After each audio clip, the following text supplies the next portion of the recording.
Bien, mi nombre es Laura Paula Cuarzo Sepúlveda y voy a desarrollar la actividad complementaria número 1 de la materia macroeconomía. En primera instancia vemos una definición de la macroeconomía y la importancia de esta. Entonces, vemos que esta es un estudio de los agregados económicos y que identifica y mira cómo funciona la economía. Vemos que esta parte de la macroeconomía se liga a las implicaciones en la política. Asimismo, vemos que para el funcionamiento de los mercados financieros sirve como estrategias de inversión para disminuir los riesgos y obtener mejores beneficios. En cuanto al análisis macroeconómico, vemos que determina ciertas vulnerabilidades y potencialidades de la economía y sirve para la toma de decisiones de proyectos de inversión. Bien, en cuanto a en una empresa, nos sirve como la evolución y la determinación para ver la evolución de la tasa de interés y la actividad económica, los que son relevantes para determinar un proyecto de inversión. Bien, entonces acá tenemos como una generalidad que decimos que la macroeconomía está presente en todas las decisiones económicas y con el estudio de esta se busca entender la realidad. Si vemos más a fondo, lo que se refiere al enfoque microeconómico, se ve que ésta atiende a los agentes de forma individual, como son los consumidores, las empresas, los trabajadores y asimismo el mercado. Y los elementos en que basa su análisis en microeconomía son los bienes, los precios, los mercados y los agentes económicos. Ahora bien, si hacemos una comparación con los agentes macroeconómicos, vemos que estas corresponden al desarrollo del comportamiento de los agregados, es decir, lo que influye directamente a la economía a nivel general. Y lo que se ve como que hace cambiar el ingreso nacional. ¿Cómo se identifica con el nivel de precios, el desempleo, los impuestos, la inflación, entre otros?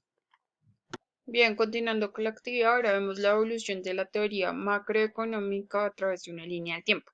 Entonces tenemos en primer lugar en el año 1930, vemos que a la Gran Depresión de los años 30 surge la macroeconomía como disciplina dentro de la economía. Hacia 1936 vemos que gracias a los aportes de John Maynard Keynes se hace la publicación de un libro Teoría General del Empleo, Interés y Dinero, donde este planteaba como principal hipótesis de su estudio que la Gran Depresión era un problema de insuficiencia de demanda y por lo tanto la solución se daba para estimular la demanda agregada. En 1937 vemos que se hace un enfoque estándar en el modelo ISLM desarrollado por Hicks, donde se tendrían como variables la inversión, el ahorro, la liquidez y el suministro de dinero.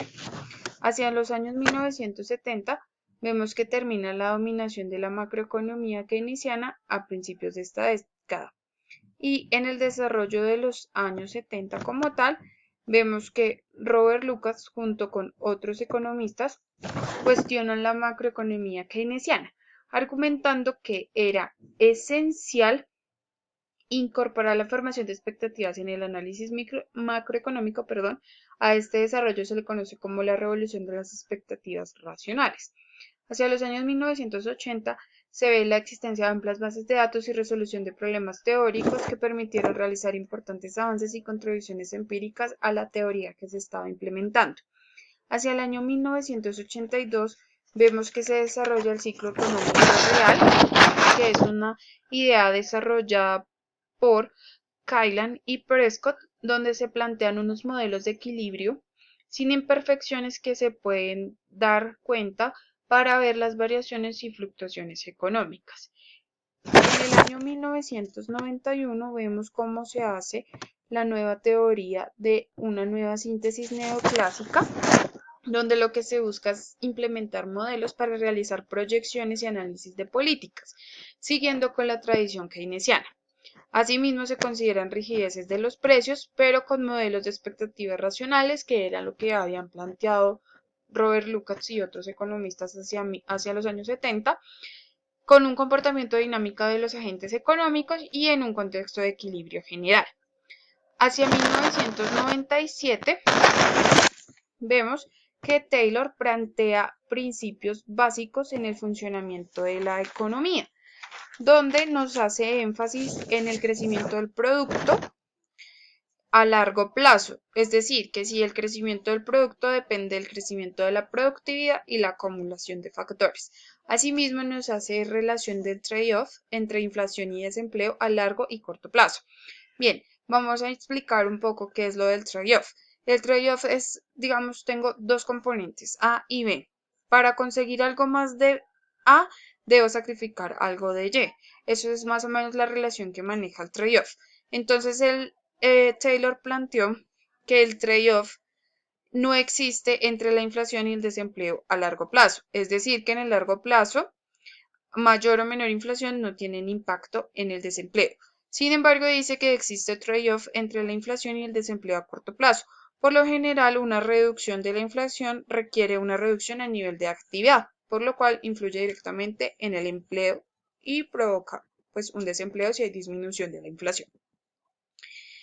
Bien, por último, en el año 2000, Blanchard dice que la teoría actual no tiene ninguna respuesta concreta frente a la crisis, es decir, que no hay bases sólidas para afrontar la crisis desde el punto de vista macroeconómico, por lo que hace una fuerte crítica frente a la irrelevancia que se presenta en el rol del dinero al definirlo como neutral en la economía, al plantear que hay competencias perfectas en mercados perfectos.